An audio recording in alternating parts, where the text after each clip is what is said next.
Magandang araw po sa inyong lahat. Ako po si Mia Hermione Enintias, ang unang tagapagtalakay sa ikaapat na pangkat. Ang aking pong tatalakayin ay patungkol sa tulang bayan ko at ang manok kong bulik na isa sa ginawa ni Corazon. Dumako muna tayo sa bayan ko. Ang bayan ko ay ginawa ni Jose Corazon de Jesus at kalaunan ay ginawa naman itong kanta ni Freddie Aguilar na ito'y nagpapahayag sa isang kundiman na nilikha noong taong 1928 ni Constancio de Guzman na binatay naman sa titik ni Jose Corazon de Jesus.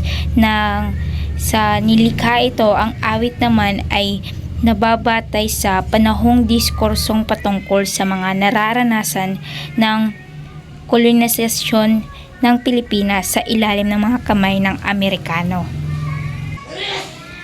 Habang ang manok kong bulik ay isang tulang pandamdamin na ito ay sinasaalay-alay ng may isang akda sa bawat pangyayari patungkol sa isang sabungero kung saan ay itong sabungerong ito ay dumadayo sa iba't ibang bayan para lamang makipagsugalan na ito ay ipapalaban na ang kanyang manok na inaalagaan sapagkat ito naman ay natalo at bigong umuwi. Aalaman naman natin kung sino nga ba ang nasa likod sa pinakamahusay na mga tulang ginawa niya.